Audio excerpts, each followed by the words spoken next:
What's up, guys? Happy Tuesday. Welcome back to another episode of Eat, Train, Prosper. This is an edition of our monthly Instagram Q&A. So Brian and I really like to do these because the question box on Instagram, it's a fantastic feature. It's a great way to basically just provide value to people. However, you're limited in what you can really do with a 15-second video or putting things in words. Why we like to do it here on the podcast is we can take these questions, answer them full of context and nuance. And if you're a new listener to the podcast, just know that here we do a lot of context and nuance because Brian and I really find that the value increases the more you spend time in your nutrition, in your fitness journey. And in my opinion, I won't speak for Brian on this one.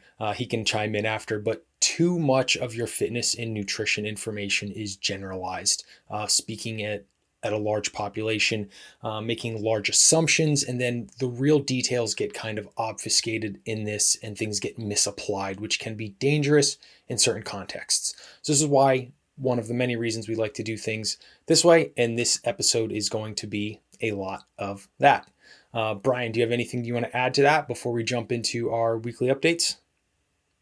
Yeah. So I agree. Context is super important. And I think part of the reason that we love this avenue with the podcast in general is that it gives us a way to speak in longer form. And, this used to be done with blog posts and long articles and stuff like that, but nobody got no attention span for that anymore. So this is like a really cool way where we can actually communicate things in this more long form without being limited to 2200 characters or 15 seconds in a story or something like that. So I'm right with you. I think it's super valuable. And then one other thing, I just regarding your voice, twice in your introduction, your voice kind of dropped and then picked up again. So that might just be something we want to alert to Evan, or maybe it's just something I'm hearing on my end.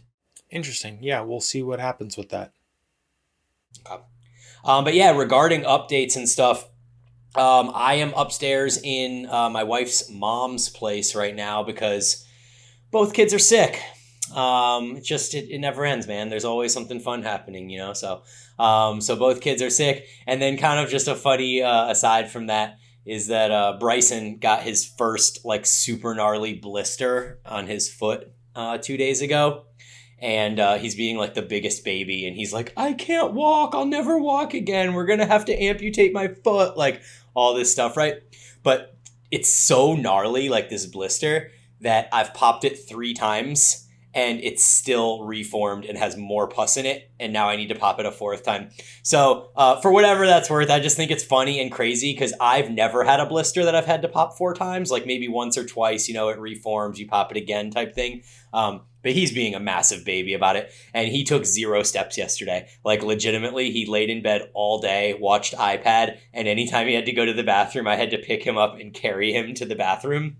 So my dude had 0 steps yesterday, and we're hoping to escalate that a little bit today, see if he can move around a little. How about you? What's going on? First, what about teaching them how to hop on one foot? I feel like that as a child, that is a somewhat Yeah, joyous type thing. I taught him that, and he was kind of like, I'm gonna slip, this isn't safe, type thing. He's an older child, and what I've noticed with older children is that they tend to be super cautious. Like my daughter, second child, she has no fear. She'd just climb up anything, go down anything, no worries. He's like super cautious and scared of everything. So yeah, we tried that. He got scared of that. I told him he could walk on his heel, and so he's been doing that a little bit, but not yesterday. Today we're getting some steps in. So not much of updates from me, just that I have 2 client roster spots I am looking to fill. These I'm looking to preferentially give to either experienced lifters or especially new aspiring coaches in the space, as I want to be able to give a little bit of like a low level mentorship and education on top of the nutrition coaching aspect of it. So super unique what I'm doing. I'm starting to get more inquiries on it, specifically from people that I'm really, really looking to work with, which I'm super, super excited about, and just a way for me to give back more than to what I normally do. Other than that, enjoying the remote living aspect for the majority. I had a super productive work weekend. Probably the most productive work weekend I've had in a very, very long time. I'm feeling super motivated and creative right now. And I'm just, that's exactly what I was hoping for with these 2 months away or in this remote area, just to get a lot of, head down work stuff, growth type things going. So I'm very, very excited about that and looking to continue working on that. And that's about it for me. Sweet. I'm going to jump in real quick with one more update that I just remembered, because this podcast will be coming out on 3/22. And then on 3/28, we start new cycles across all the different Paragon programs. So physique program will just be finishing up a metabolic phase, which means that they'll be jumping into a 12-week straight up hypertrophy program, which is going to be super cool. And two of the things I'm really excited about on this new cycle are we have a glute bridge to hip thrust superset. So this is what's kind of called like a mechanical drop set, where the easiest way to picture this, I think, is to think of like a dumbbell fly into like a dumbbell bench press. So because the fly requires less weight, you do that until you basically can't do anymore, and then you can still continue accruing reps with a dumbbell bench press. So same idea with the glute bridge into the hip thrust. Glute bridge is much more isolated and acute, and then the hip thrust incorporates a little bit of quads, hams, and adductors and stuff like that, so that you can continue accruing reps there. So I'm excited about that sequence. And then another difference, for the first time ever on our physique programs at Paragon, we're going to be having lateral delts on both upper body days as primary repeating movements. So on one of the days, we're doing a short overloaded lateral delt movement, that version that I do where the dumbbells don't actually come all the way down at the bottom. So you stop at about like 30 degrees from your body and then back up again. So that overloads the short position at the top of the rep.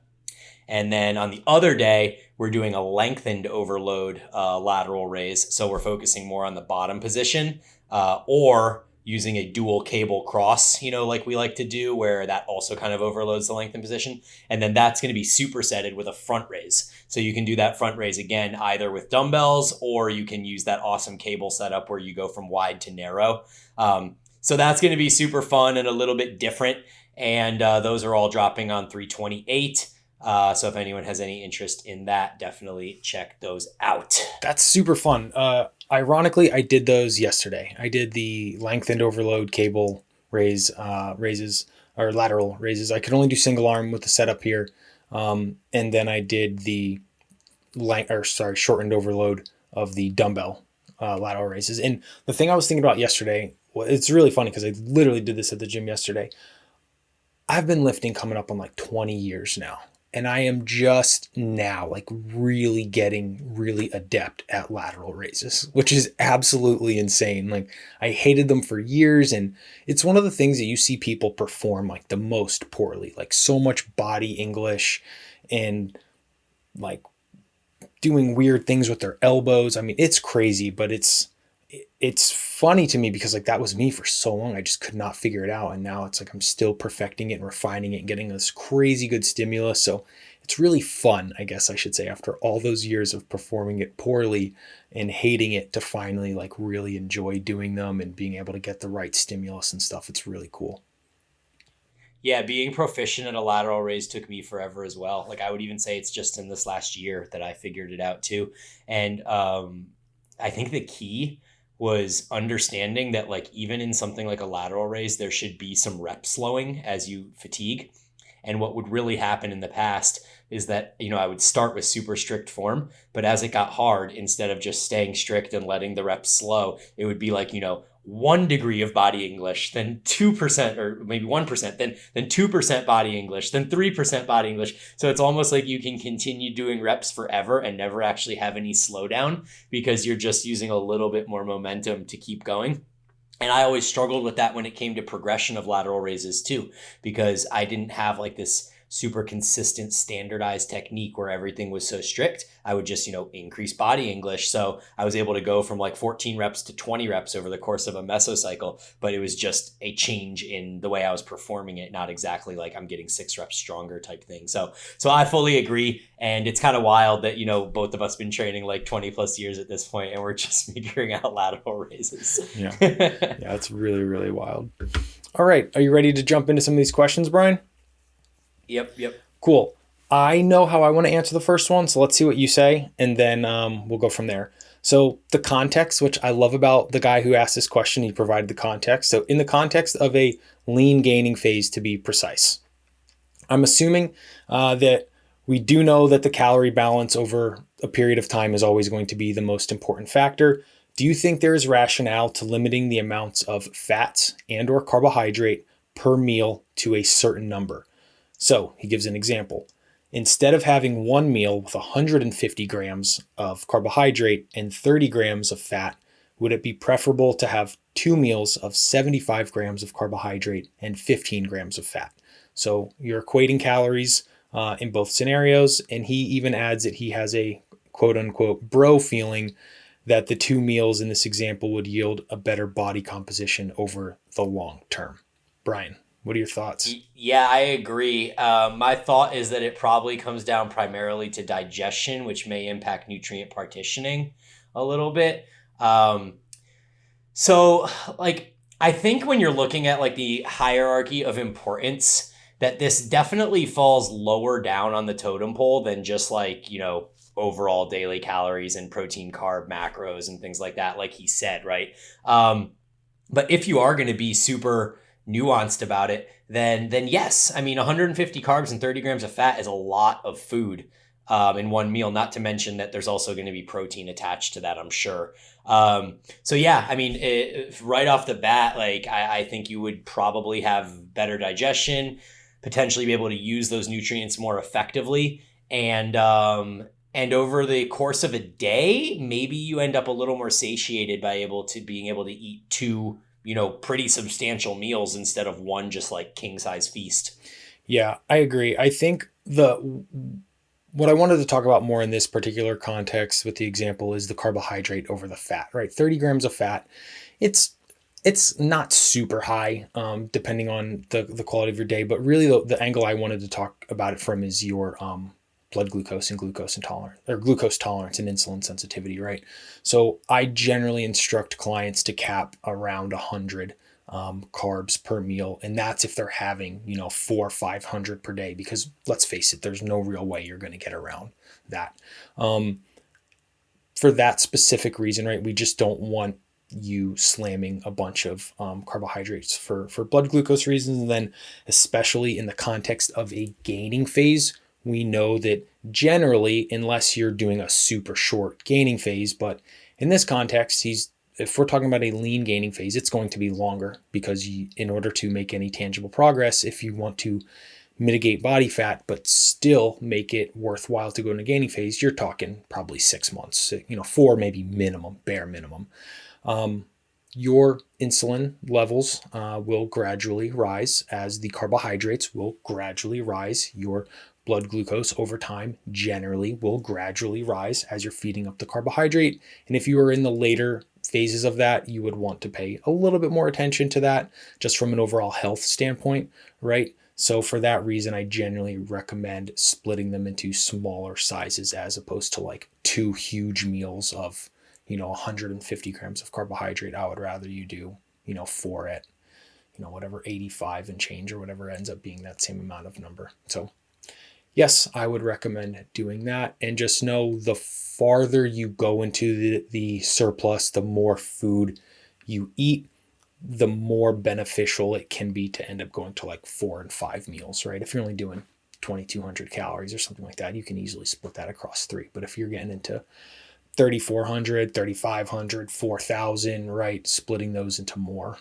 would be better just from digestive standpoint as well as the glucose. Would you say that if someone's in a surplus, right, and they're post workout, and maybe they didn't even have any like intra workout, right? They're just post workout.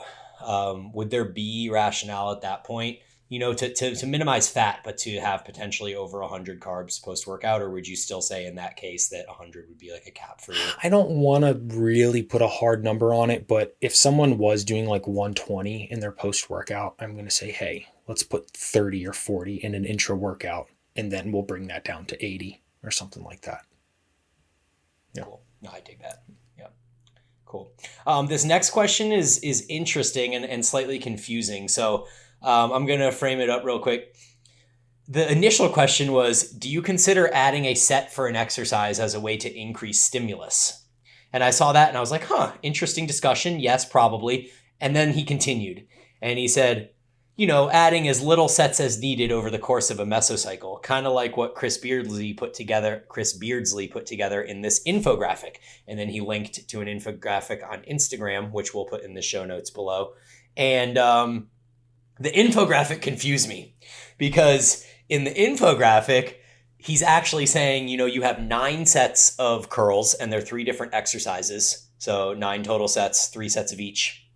And then his improved result was actually only 8 sets. So it was 2 different exercises for 4 sets each. So first of all, that's less sets. There were other variables that he included in the infographic. For example, he increased rest between sets. He increased time under tension by manipulating tempo. So it went from like a 2-second negative to a 4-second negative in the second example. So in some ways, like the stimulus is increasing via the increased eccentric time, as well as potentially increasing the rest between sets allows you to put more into your sets, get more out of them, things like that. But per his initial question about, do you consider adding a set of an exercise as a way to increase stimulus, like Chris Beardsley said in this infographic, I don't necessarily feel like I'm seeing the same thing in the infographic that this person is seeing. So you guys can check that infographic out. But to answer his initial question, as far as whether adding in a set is a way to increase stimulus, yes, absolutely. We talked a bit about the idea of increasing stimulus 2 episodes ago on the one that we did about mechanical tension. I had a kind of monologue in the beginning where I talked about how I personally like to increase stimulus, and adding sets is certainly a way that you can do that. And it's actually something that I use in my training as well. However, I think that when you add the set and how often you add sets is certainly something that is important to consider and probably very individual. Adding one set of a lengthened overload movement like a back squat, an RDL, a pendulum squat type thing is going to be a significantly higher dose of increased stimulus than going from 3 sets of cable preacher curls to 4 sets of cable preacher curls. So I think that you just have to be careful with that. And I do think that that's a very reasonable way for you to look to increase stimulus throughout a mesocycle.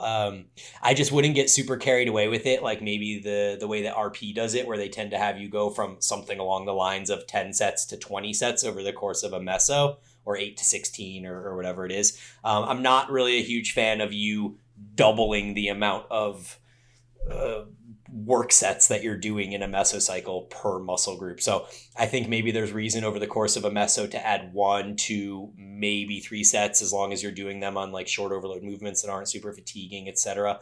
But I definitely would be careful not to get carried away with that.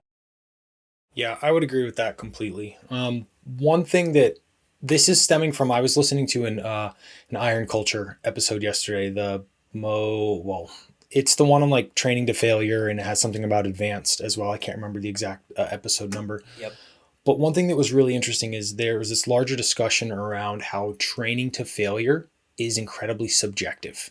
And they even brought in things as much as like, if there was like an exercise, like one of the research assistants saying, easy, keep going, you got 2 more, that will change your perception of failure. Because you might think like, I'm dying, but then when someone says 2 more, you will perform 2 more because it's like an external input. And that helps shape the way I'm going to answer this, in the fact that like achieving stimulus is like an acquirable skill. For example, when I was transitioning from like my CrossFit days and Olympic weightlifting days back into like hypertrophy training, achieving a good quad stimulus was incredibly difficult for me.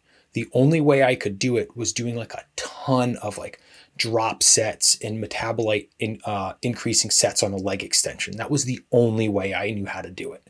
So for me then to increase, stimulus, that's what I had to do because that's the only way I knew how. Now, because I've spent however many hours of my life on practicing this and creating a better connection with my quads, I don't need to do that anymore. I can do like 2 sets on a hack squat and my legs are blown up. So it can be, but it's only one tool of many available tools to be able to do that. And I really, in a roundabout way, my answer is it's subjective in certain contexts. Yes, when you only know one tool, but there are more tools that you should take the time to explore. Yeah, I agree. That that Iron Culture episode was the most recent one, and I remember what they were talking about with that. And I think that one thing that we do probably need to consider when we're talking about somebody yelling at you or like a research assistant telling you got 2 more or whatever is that there's also evidence that I think was also from work that Eric Helms did, that as you become an advanced trainee, you're actually very, very good at RIR, to the point that like if you call out at 5 reps when you think you have 5 left, and then you call out at 3 when you have 3 left, and then you call out at 1 when you think you have 1 left, that most advanced trainees are like accurate to that within 1 rep.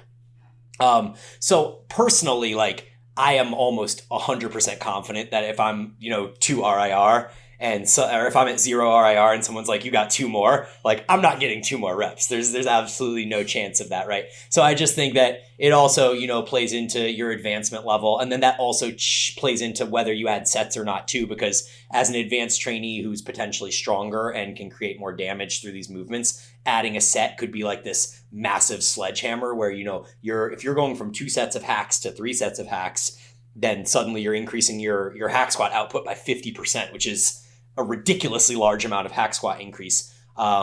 So just kind of another thing to consider. And there. What that does to any other training you have left for that day, right? If I was to maybe like hack squat was just like my first exercise, I'm doing 3 quad exercises. If I add a third set, taken to like a one RIR or something, what I might be doing afterwards, maybe I'm doing split squats or something, they are going to get severely impacted performance wise and really just output and everything there. So what you said is super spot on. I'm going to kick this next one to you. So it's a 2-part question. First part is, let me actually just frame this up real quick. Cause so this question came through from a guy who follows me, and he's actually, an intellectual. I think like we've had really good discussions about a lot of this N1 stuff. So when this question came through, I honestly, like I had an intuition on it, but I didn't know the answer. So I actually posed both of these questions to Cass. But I told him that I think this is an over ask and that he can feel free to ignore my question. He decided to ignore my question. So because he doesn't need to be answering my questions on my podcast for me.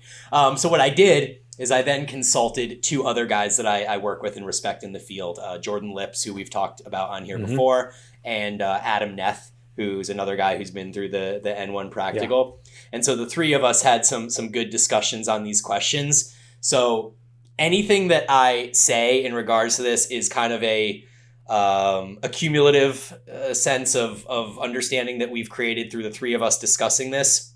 And then I'll just kind of give you my thoughts from there. So the question was basically, what is the difference in stimulus between doing a rear delt pull down, where the cable is coming from high to low, like you would see in a standard pull down, versus a more horizontal line of pull that we might consider like a row type movement? And then in this question, he also wanted us to assume that all points of performance are the same, meaning that the elbow abduction is the same, the amount of distance that the elbows travel away from your body, that the hand position or width of your grip is the same, and that the arc of motion is the same. And that's important because it's very obvious that if you're going from like a narrow grip and then you're pulling out, that's going to be different than if you're just have a sagittal plane movement that's going in and out. And then same thing, if you're wide and come narrow, that's also going to be different than if you have that like sagittal plane forward and backward type motion. So all he's asking is, if you're doing the exact same movement, but one is coming up from up high and one is coming from more horizontal, is there a difference in stimulus to your rear delts? And so my initial thought on this is that it's probably minimal if it exists at all. Because I think the elbow position, the hand position, and the arc of motion are going to be the primary things that change that. One thing we do know from the N1 practical is that there are three regions of the rear delts. There's a medial region, which is going to be closest to your spine, essentially. There's going to be a lateral region, which is going to be furthest away from your spine, so basically out to the side as far as possible. And then there's the middle region, which is just the middle between those two. But the thing to keep in mind about those three regions is that those three regions they move horizontally. So it goes from the middle of your body to slightly outside of that and then slightly outside of that. They don't necessarily align vertically. So it's not like you have a high rear delt and a low rear delt, right? You just have an inside and an outside and a middle. I hope that makes sense. Did that make sense? Yeah. Okay. So, if we had a low rear delt and a high rear delt, then I would say that pulling from high to low probably trains your lower rear delts a little bit more, whereas pulling it horizontal might train your like higher or mid rear delts a little bit more. But because I don't really think that we have a low rear delt, my answer is basically that I think they're pretty much all the same 1-to-1. I do intend on asking this question to Cass next time that I see him in person, where he can't ignore me.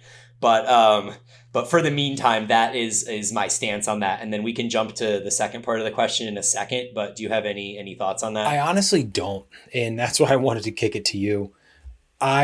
For something like that, it's such I don't want to call it like a small muscle, but it is a small muscle, right?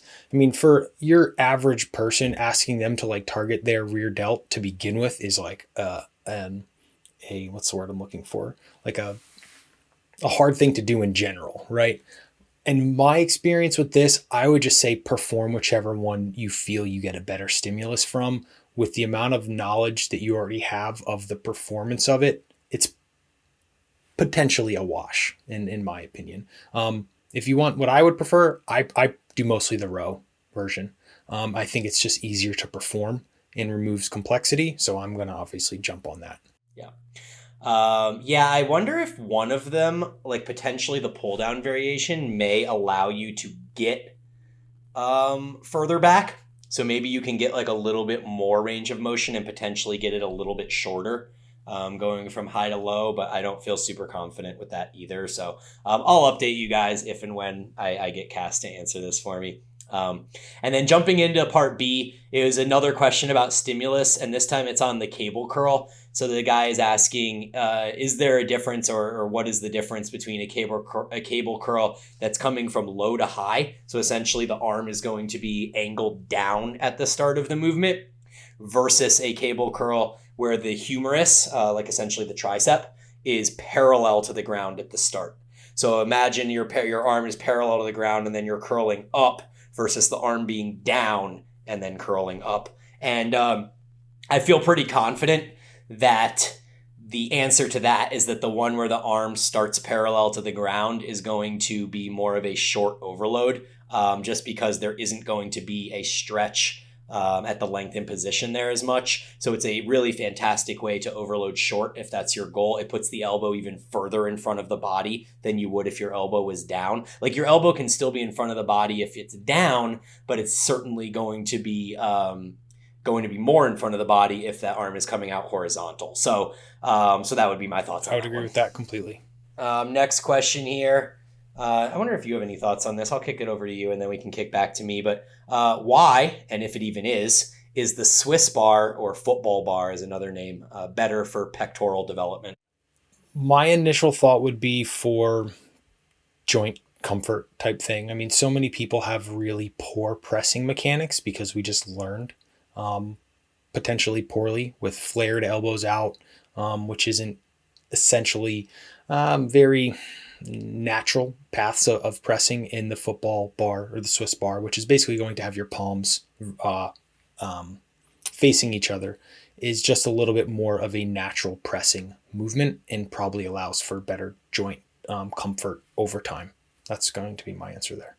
Yeah, I agree as well. I think that ultimately though, like, so one cool thing about the Swiss bar is that it has both a fully neutral grip on it, but it also has that like semi-pronated grip. And so I think for chest pressing, the semi-pronated grip is probably where it's at because it aligns a little bit better with that elbow line of travel that we're looking for. So I would say neutral grip is better than pronated grip, but semi-pronated grip is potentially better than either of the other I would two. agree 100% with that. Yeah. So maybe there's that. But the thing with the Swiss football bar is that it still doesn't give you any additional adduction as compared to like a barbell or anything like that. So with a dumbbell, you can get some adduction because you can kind of come across your body. With a barbell, you don't get any of that. With a dumbbell, you get some of it. With a Swiss bar, you also don't get any of it. So I think it kind of goes back again then to grip position potentially, as well as your statement on like joint integrity and health and stuff like that. So I still don't think the Swiss bar is like, I wouldn't say it's better than dumbbells. I think, dumbbells are going to be preferable. And then if you really want to get the pec short, then you have to do some sort of adduction across the body, like a press around or a cable, a dual cable press of some sort where you can come to center a little bit more. Specifically because the question is for pectoral development, right? If we were talking about like power output or strength or something like that, might change the answer, but that's where it's important for context. This next question, I know exactly how I'm going to answer it. I think I know how you're going to answer it too. So we'll kick it over to you and then I can give it a shot. When cutting and trying to keep muscle, is it better to cut food or add cardio? Unfortunately, it depends. And the real answer there is how much food have you already cut and how much cardio are you currently doing? Personally, I like to leverage the food part first and then layer in cardio as necessary. One, because let's face it, an overwhelming majority of people do not really enjoy the cardio in the first place. And two, if you use all of your tools at once and then things stop working, you don't have any more tools to use. Or you have to get into where you're doing an hour of cardio per day, you're super hungry and all of these other things.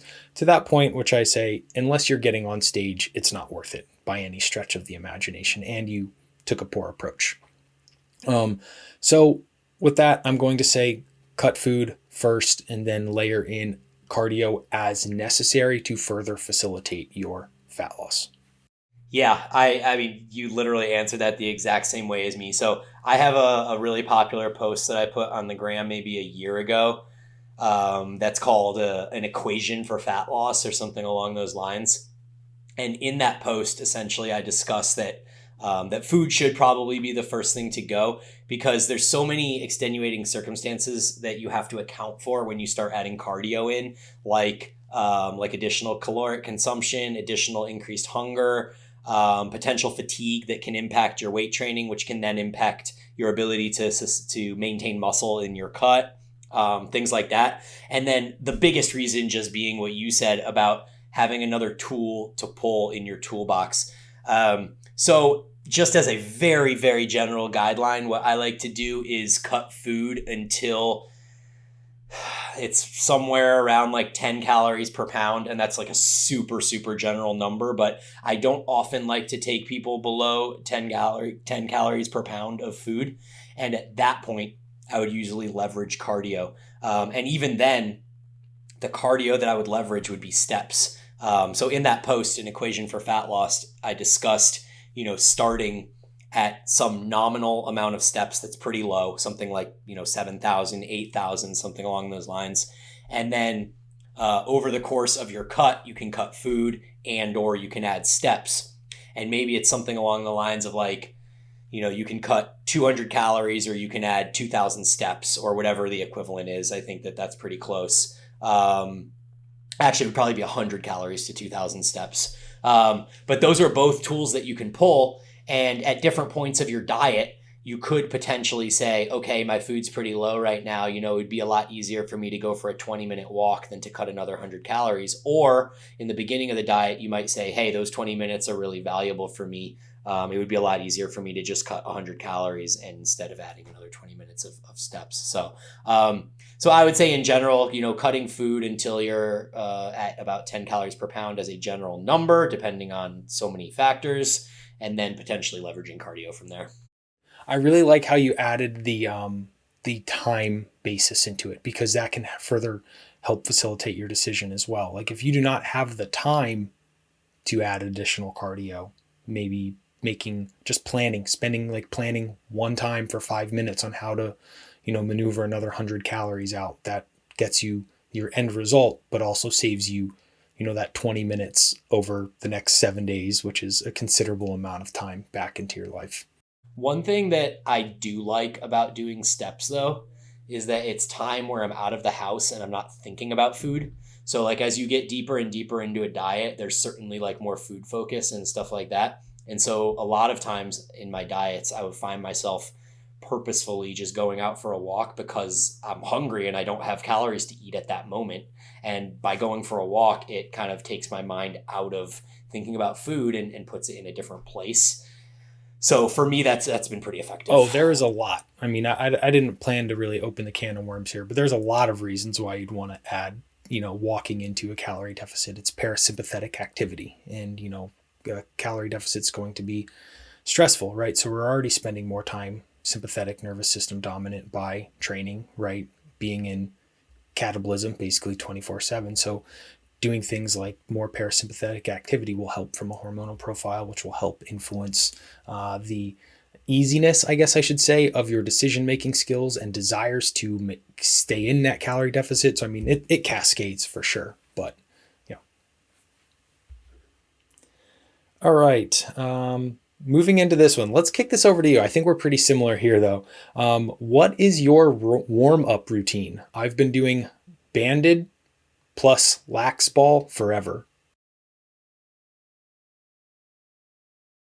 Oh man, now I'm on mute. Okay. So yeah, my warm up routine is about as simple as it gets, man. It's just out of necessity. It's whatever I have to do to make sure that I can do the movements that I need to do for that day. And to be honest, like I'm over 39 and a half now. I'm closer to 40 than the beginning of 39, and I still don't really need to do much. Most days, I would say 90% of my workouts are me walking into the gym.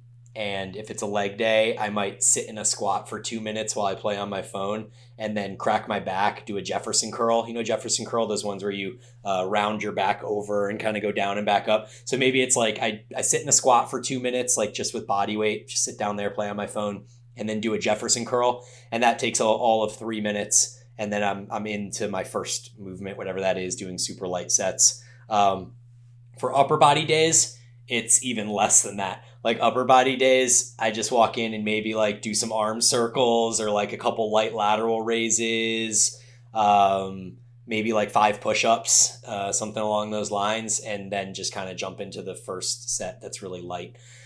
On things like I relate to this question because when I was doing my strength cycle in the fall, I had to do a lot more prep. Because I was low bar back squatting and like my shoulders just didn't want to get in that position. So yes, I would have to like do some banded kind of stuff to get some movement in there. And then I'd take a lacrosse ball and I'd jam that into my terries and into my traps and, try to create a little more mobility and movement in my upper back, stuff like that. But I really, really, truly believe that people over warm up and waste time and energy warming up. So it's always an as needed basis. Like I just don't think we need to go in there and like warm up for the sake of warming up. We should warm up because it helps us prepare to perform more optimally in the movement that we're doing that day. And that's about as far as I usually take my warm ups. Yeah, for me, I don't do a lot. I basically do what Brian says. If it's an upper body day, I'm walking 5 minutes on a treadmill while I'm like, getting my program ready and stuff like that. If it's a lower body day, I'm riding some form of bicycle just to get blood flow into my quads, hamstrings. I move through end range of motion a few times just to make sure I have those end ranges there. I'm moving through them pretty well. And then I just jump in and start slowly adding weight on that first exercise. And I try to have whatever body part is going first, moving decently before I go in. And that's about it. Yeah, and then to kind of add to like my statement about like sitting in a squat, like I'm just a huge fan of sitting in a squat in general. Like I do this constantly throughout the day, and I think that it keeps my hips and back, pretty healthy overall. And then I'm also a big fan of sitting in a loaded squat. So a lot of times I'll take whether it's a pendulum or a hack or something like that, and I'll just load it up with some light weight and then just sit at the bottom of it. Like you'll see me sitting at the bottom of a pendulum, just sitting there with 245s on there for 30 seconds, 60 seconds, something like that. And just kind of sitting down there, you can feel your mobility begin to open up. So I think, like, to wrap it up on this question, the most applicable thing you can do for your warm up is the application of the first movement that you're doing in your routine, because that is ultimately the thing that's going to warm you up the most. And once you've gotten through your first movement, you're warm. Like your body's warm, your mind is warm, you're focused. If you can do a pendulum squat, then you can do whatever other squats come after that in your program or whatever. So, warm up sets of the specific movement you're doing are the key. And then whatever sort of banded, lax ball, foam rolling, movement type stuff that you need to do to get your body to hit the positions you need would be kind of the next step after that. Yeah, I agree 100%. Cool. Next question. Carb cycling for bodybuilding prep, useful or necessary? Necessary? I don't think I would say it is always necessary. Useful? 100%. Especially considering a bodybuilding prep, in just by nature of that, you are getting leaner, significantly leaner than your average, calorie deficit for gym pop type of person. Useful 100%, I would say. I use it with clients who have the magnitude to have varying macronutrient targets on different days and are able to perform consistently enough for it to matter. So when I have that option, I will use it myself. I will use it with clients 100%. Brian, what are your thoughts? Yeah, I mean, so I kind of think that, like, it's inevitable. Like, I kind of don't really feel that anybody's just gonna, like, eat the same thing every day regardless of what they're doing in their day. Like, on days you work out, you're more active. Maybe on days you don't work out, you take more walks. Like, there's just certain life circumstances that almost dictate a need for more or less carbs. So I guess the alternative to not cycling carbs is, like, every day I eat 250 carbs. Boom, 250. That's it every single day. And so I just don't really think that's realistic. And I do think it's useful, as Aaron said, in that, you do want to feed the needs. You want to feed your energy outputs. And so on days you're more active, it would probably make sense to have more carbs. Yep. Moving along. If you start adjusting and tracking macros on your own with success, when would a coach be worth it? It's a bit of a loaded question. So I guess that really becomes a you question, not you like Aaron, but you as in the person asking the question. Because if you're having success, then that's great. Is it the most success? Like, if you're achieving 80% of what you could achieve, and then maybe with a coach you can achieve that last 20%, like, I would still consider your 80% success. Like, you're still having success, you're still making progress, but could you be making more progress? And so I guess that just is a factor of how much it's worth it to you, and how important your goals are. Like, the cost of a coach, whether it's, $200 to $300, $400 a month, whatever it is, that's a pretty significant cost. So, if you're able to get the majority of your way without a coach, then maybe a coach can come in and kind of help you finish up whatever your objective is, whether it's, I'm stuck and I can't seem to gain weight anymore, or I'm trying to lose weight and, I'm hungry all the time, or I feel like I'm losing muscle, or performance is suffering, or all these things. Like, essentially, when your success begins to decline, maybe that's the time you consider the coach. What do you think? Yeah, that's definitely a really, really good way to answer it. Also, proximity. So proximity to goal, and two, how long you want to invest into getting there, right? So it's one of those things, like, you can probably do it on your own in 3 years. Do you want to do it in 3 years, or do you want to do it in 1 year or a year and a half or something like that? I mean, that's generally when you outsource your decision making and guidance when you want to learn more than what you currently know how to do. And then you invest usually dollars, right, for a closer proximity to that finish line. Or when you don't want to invest dollars, you invest time, and that proximity to finish line extends. So that's generally what I would say. Or if you want to learn things that are more than just simply tracking and adjusting macros, which is where I've, usually started to take the majority of my clientele are interested in now as well. Yeah, you provide a ton of value beyond just like getting people to their goals. Like it's a full education system. So I think that it just becomes a matter of like, do you just want to achieve your goal, or do you want to kind of like learn and have a better way of going forward the next time you do it as well? All right. So I'll jam this next one real quick. If doing upper body like bench press, should the glutes be engaged? And my answer to that is pretty much that it depends on your goal. So if this person said, should glutes be engaged for powerlifting or for gaining strength, then I would say, yes, you should probably brace through the floor. You should arch your back. You should squeeze your glutes. You should do all of the important things to make sure that you can lift the most weight possible on your bench press. However, if your goal is hypertrophy, then you probably want to include less of the other musculature and more focus on your chest. So if you are engaging your glutes and pushing through the floor and doing the things that you usually do in a powerlifting setting, then you're probably going to be potentially lifting more weight, but maybe getting less stimulus to your pecs. So this is why you see bodybuilders a lot of times doing things like legs up bench presses, and powerlifters actually do this too as a way to increase the strength of their pressing muscles and not including their whole body in the movement. So as far as hypertrophy goes, you probably want to engage less of the other musculature and more focus on the chest and triceps and the movements doing the bench press. I agree 100%. I don't think there's anything else I can really add on that one. Cool. I will kick this one over to you, this next one. Yep. How to convince someone to start resistance training. So the first thing that I thought of when I saw this was a post that was on Facebook a few days ago. And it made me think a little bit because it's an interesting perspective on the whole paradigm. But essentially, there's two people. There's one person that pays $250 a month to go to this really expensive gym, and they have like an online training program they follow, maybe like Paragon, something like that. So they're spending say $300 a month on their training, but they're getting great results and they're killing it, right?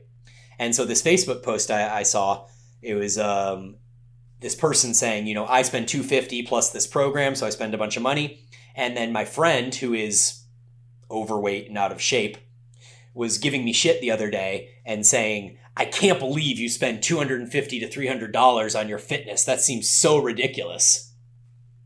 And the response back to that friend who's slightly overweight was, I can't believe you're willing to pay $250 a month to continue being fat, or that you won't pay $250 a month to stop being fat or whatever. You guys know what I'm saying there. Basically,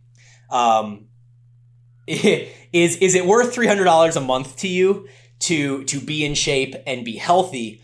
Or would you rather save that $300 a month and not? So I think that that's actually an interesting way of phrasing it. But of course, that depends on how far down the lower side of the health spectrum that person is that you're trying to convince to start resistance training. Like if someone is overall pretty healthy and they're just like happy living their life and maybe they're skinny, but they're just not strong or whatever, then the general impact on like their quality of life and like their longevity and stuff may not be super impacted.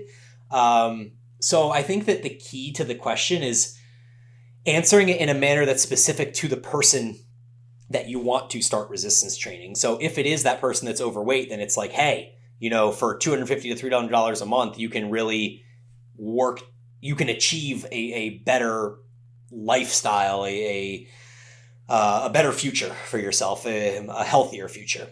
Or maybe it's somebody that's skinny and they're just generally healthy, but they're not strong or whatever. Well, then you need to speak to them on a level that would potentially give them a reason to begin pursuing this. So, if it's a 17-year-old male who just is, you're trying to convince to start training, then I mean, man, there's a number of different avenues you can take with that. Like, don't you want to be better at sports? Don't you want to impress girls? Like, don't you want to be able to eat more food and not get fat? Like, I mean, there's like a number of different avenues you could take, but I really think that the question is best, or the answer is best stated in based on your audience. Yeah, this one's hard for me to answer. Kind of, I want to kind of piggyback onto what Brian had originally said. It's a value based system. If someone doesn't value it, I don't think there's any way you're going to convince them to start. And I don't think you should try if it's not something they value. And I think it's generally, for me personally, and where I stand, morally, I generally don't like trying to convince people to do things that they don't have interest in doing, because I don't like it when people do it to me. So that's what I would try and say, or maybe just explore what they're like. Why do you think they need it? Potentially could be a really, really good start, right? Maybe it's like a friend who wants to get in shape and they're just doing like tons of cardio. That would be like, hey, come in with examples of like maybe some research studies. There's a million of them, right? Or something like that. But if they already value what resistance training will provide them, then I think it's maybe worth trying to convince them. If they don't value what's on the other side of it, I don't think it's probably worth trying to convince them from my standpoint. No, that's super well said. I really like the context that you added there. And then I think practically, maybe one way that you could take this with your friend or the person that you're trying to start resistance training is, letting them know that when you start something new like this, the adaptations happen so quickly and you don't need to spend a ton of time or energy even doing it. Like if you went into the gym and trained for 45 minutes twice a week or something like that, you would see significant improvements to the point that your whole physique might look differently 2-3 months later from literally an hour and a half a week of being in the gym. So, so maybe, mentioning that the buy-in is so low when you're novice to this, that person might be looking at you, the question asker, and saying, dude, well, you spend 4 hours a week and, you're basically spitting fumes every time you work out. Like you're crushed and like, it looks like you're working so hard. And it's like, hey, if you're new, like you don't need to do any of that. You can spend a quarter of the time and work a quarter as hard and still get results. And then once they've done that, then maybe they catch the bug and the itch and they want to continue kind of progressing it from there, or they don't. And then it's just not for them. You hit the nail on the head there. I feel like we've had this next question before, but basically they're asking, what's the best split for a lifter who also does martial arts? As always, it depends. I would say probably the most you're realistically going to be able to do is a 3 time per week full body approach. And that's with assuming you're doing, let's say, martial arts minimum of twice per week. If you're in more, it just becomes how do you fuel and optimally recover for both. And it's too many people try and stack too much and then impede progression of both avenues. So you do not want to fall down that route. Yeah, I agree. I think full body is the way to go as well, because the last thing you want to do is have like one area of your body that's like super sore and fatigued and have that be like the limiting factor when you're trying to grapple with somebody. So I think that doing full body 2, maybe 3 times a week is probably a good idea. And then just to throw in the recent research that's been coming out pretty prominently on concurrent training, which basically just means lifting along with some other pursuit. They've found that lifting shy of failure is better for the development of both. So when you lift to failure, you take these deeper inroads into your fatigue and it potentially impacts your coordination and your performance on your other pursuit. So if you're lifting at 3 to 4 reps from failure for the most part, then you'll probably get more out of the martial arts than you would by trying to lift to failure. And that seems a little counterintuitive because you're like, oh, well, I'm only lifting 2, maybe 3 times a week now. I should take everything to the house. But you have to remember that you have a second pursuit that you're also going after. Yep, spot on. Hey, Aaron, how do you break up with clients? Oh man, this one, you want to approach it very honestly and transparently. And what kind of sucks is it's the most uncomfortable way to do it. However, it is the most, like, let's say, honorable way to do it. So before you even, sometimes I find that you have prematurely decided that you're going to break up with them. And it really could just be a lack of communication generally on both sides of this. And how do I know this? Because I have done this before. I have made this mistake as a coach, and I'm not too proud to share it to all of the, thousands of people that listen to the podcast. Um, Managing expectations or meeting expectations, right? You may have a higher set of expectations than the client does for their ambition of their goals. I literally just last week had a conversation with a client and was in being transparent saying, hey, the level of commitment and performance you are giving me is not adequate to achieve your goal at the end of our contract. Just being super strict. And he was like, he kind of took it a little bit hard, but then he was like, I understand that. Thank you for sharing that with me. Even just the conscious decisions I'm making, even though I'm not performing, to the level that you and I would hope I am, I'm learning a lot. And this is still very, very valuable for me. So in that little bit of like vulnerability of me, like opening myself up to be, hey, I don't want to be a dick, but I'm going to kind of tell you dick type stuff. We had a new level of expectations of each other, and that really removed the friction there. So there's that part. Open up, just be honest.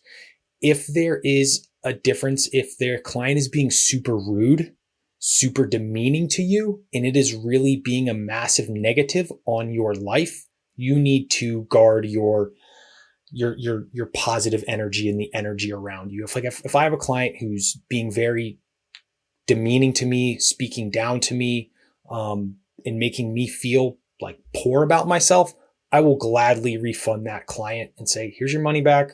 Never speak to me again, right? You can take that bitch ass energy somewhere else. I would never say that, but that's what I'd be saying to myself the second I send that email.